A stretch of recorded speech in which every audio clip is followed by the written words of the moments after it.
Alright, I'm gonna try this. I'm just recording off the blah blah blah blah, the seat of my pants here flying, and I want to see. I think you can do this. Click on your class period.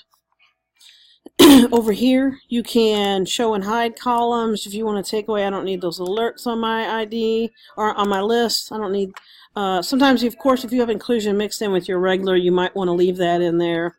Sometimes, I mean, just it matters. It doesn't matter to me if the homeroom's on there. Sometimes I want their birth date, sometimes I don't. There's other things in here.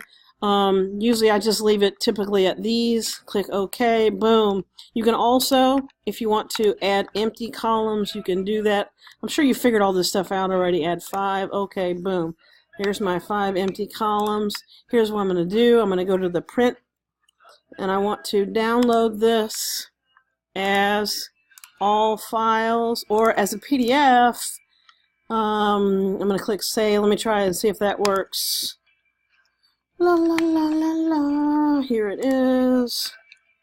Now, from a PDF, I'll put that on my desktop, replace, and then I'm going to open up my, let me see if I can make this a save as.